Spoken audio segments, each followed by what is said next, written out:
Becky. And I'm Lindsay, and we're here today talking all about whether you to evolve or remain. Yep. So, yeah, in what sense? Should we talk about it? Or just generally, really, because it can be applied to anything, can't it? Whether you are practicing in the arts, whether you're in your own business, whether you're on your own self-development journey. Every part of aspect of life. Every aspect of life. This covers. I've had this conversation in so many different scenarios with so many different organisations, with so many different individuals. So should we split it down? Should we do what happens if you remain?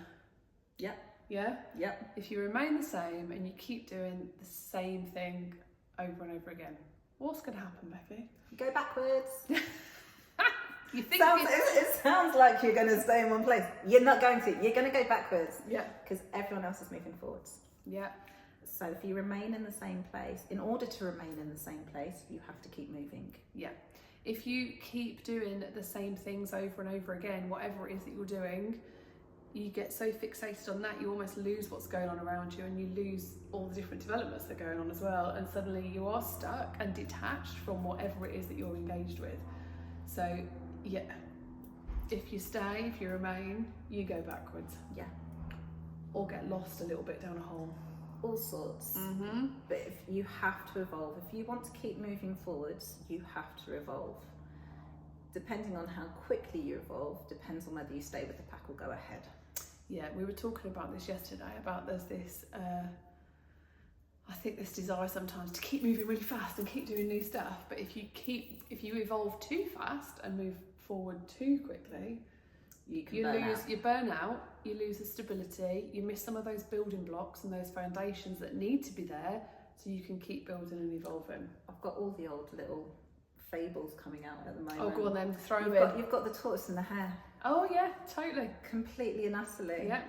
And yeah, the hare's just like massively fast and then just ends up stopping. And because it stops, burns out, it stops, and the tortoise comes and wins the race. Mm-hmm. Less haste, more speed. Yep. All those old sayings, they actually do mean things. Yeah.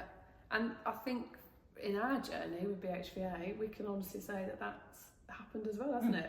I mean, when we first got together, the two of us, to take BHVA to where it is now, it's so different to what we're doing now, and so different to the first conversations we had and what we sat down and we were like, right, we're going to do this, we're going to do this. Underpinning it all, our values and our beliefs and what our vision and mission that we wanted to achieve is still the same, our why is still the same, but actually what it's ended up looking like is different. We haven't stayed there doing that same thing, because if we did, we wouldn't be growing as we are. We wouldn't be thriving. The business wouldn't survive through the times that we're in currently. So we've evolved as opportunities have come on board as well and come to us. But in evolving, there's also, we've spoke about this before as well, it's that power of saying no to things as you evolve. You don't just have to do every opportunity that comes in front of you. You've got to see whether it's right for you, right for your journey, and have that like confidence to make the choices in how you evolve, and stick to your why and stick to your reasons. So if we think about some, I'm going to put Becky on the spot here. We've just had a load of wonderful people in this morning doing a workshop for UK SPF. Yeah, for employability skills. For employability skills, and they all came in incredibly nervous because they used to go into a lot of these things and feeling very uncomfortable generally in these environments where they think they're going to be sat down and questioned and asked to learn stuff. We could have, we wouldn't have ever done it, but we could have got this contract and done that work in the same way that other people do it. But we evolved, we couldn't because we haven't got that in us, but we evolved and we've changed the way we deliver the programme. So because we've evolved and changed the way we deliver the programme, the impact is that the people that are with us, just for an hour this morning, they've started that journey to evolve rather than remain the same. And maybe, do you want to share how you saw that happen? Well, you come into the room and each group is very different. So the last time I did it was a very chatty group and it was quite cool. There was a lot of banter right from the word go. This one was a whole different ball game. Very shy, very nervous, just like don't know what to expect because they never do, because it's the first one of the course. So you get them down, and the first session is lots of form filling. but I make it fun. Mm-hmm. So I'm a little bit more dynamic, I'm a little bit big with my actions, a little bit big with my voice. I take the mick out of the forms that they have to fill in because it makes it real and it makes them realise that I understand how dull as dishwater this whole section is. But then I get them thinking about what it is, where they want to be, if no obstacles are in the way. We've talked recently about growth mindset as well and things like that. So I get them to answer a really hard question, which is what they like about themselves, which they all hate, and I tell them they have to answer something on that one, even if it's just one thing. And I get them to think about what is holding them back and being specific. It's a brain dump for them, they can do all of that. And from them doing that, as a group, very quietly, I start to wander around the room as they're filling these bits in and I'm talking to them, and I start looking at them. So we look at what their life experiences are and I go, well, you realise you've got this skill set, this skill set, this skill set, this skill set, and listing all those out. And they suddenly go, I've not done a job like that. Doesn't matter. You've still got the experience to show that skill set. And you start seeing them going, oh. And that moment there where they go, oh, is where their thought process and their mindset towards themselves evolves, rather than remaining in that same thought. A lot of the people we work with in all the different services that we offer have that mindset of, oh, well, I can't, or I haven't been able to, or I haven't done this before, or well, that doesn't work, or that doesn't, whatever. And it's about having that, again, going back to that growth mindset of changing your mindset to try and evolve, to allow yourself to evolve and to see what you're capable of and what possibilities are in front of you. And it's not easy to do it on your own. You need someone else there to highlight it for you. So part of what I've done this morning is I've got them to go through this questionnaire thing that I've designed and devised for them. We go through it together, and then I go away, and from what I've learned from meeting them and talking with them today, along with what they've written down, I create a plan for them which highlights what they can do, what they struggle with, and where they want to be. 9 times out of 10, when they come back to the next session and read that for the first time, they go, well, that sounds pretty good. Didn't realise I could do that.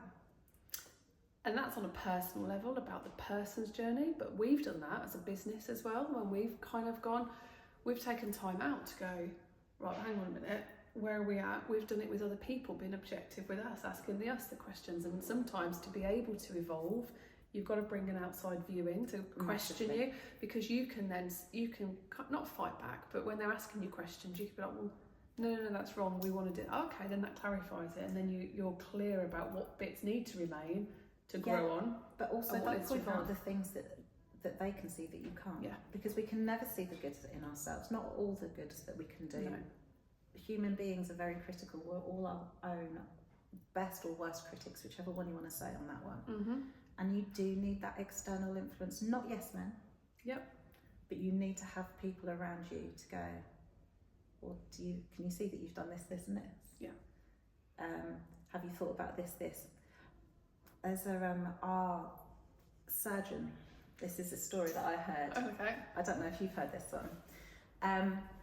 They were being observed. They brought in a coach. They paid quite a lot of money to have someone observe them doing surgery. Okay. And this person watched them over the courses of a few surgeries. Yeah. And went, doing a great job. Have you thought of holding your scalpel slightly differently? And showed them a different way to hold their scalpel. This person's way of cutting up and then stitching back later had changed drastically from one small observation. And it can be little things that make you evolve and move forwards, which is things that you won't see because you're so in it. Yeah. And I think that's the thing, when you think about the idea of evolving into something else, it feels like quite a big thing, or remaining, it's quite, again, that's quite a big, strong thing. Sometimes it's just tiny little things that can evolve. Like, this is going to sound really ridiculous, but I quite often go, well, I haven't got time for things and stuff like that. But I've started just doing a skincare routine of an evening. It doesn't matter that it only takes me like 3 minutes to do, maybe 7 if I want to be extra nice about it, but that is my time to do it, and that little bit has just made me feel better when going to bed of an evening, because I've made that choice to make that change. And again, it's coming down to that word, which is choosing. It's choosing to take those opportunities and try and put those little bits in where you can to allow yourself to then evolve naturally.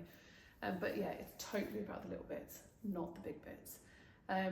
So yeah, are you in the evolve camp or the remain camp? People don't like change, do they? Oh, yeah, I know. Yeah, the remain can be good at times. Yeah, we like constant, we like routine, we like things to stay the same. But if you want to remain where you are and you don't want to move forward and ahead of the pack, you've still got to move forwards to stay with them. I think that's it. You've got to be kept. Yeah. Yeah. So there's a balance and there's an argument for both. But for us, it's all about a natural involvement as well. Allow yourself to naturally evolve. Like, your choices of what you like change. If you're a singer and you've always sung these sorts of songs, but I want to give that a go, let yourself try. Let yourself experiment. Let yourself just see what happens. And just go with the flow a little bit, and then all of a sudden it's actually in the reflection you look back and realise how far you've come on the journey. So I think give it a go, try that. Until next time.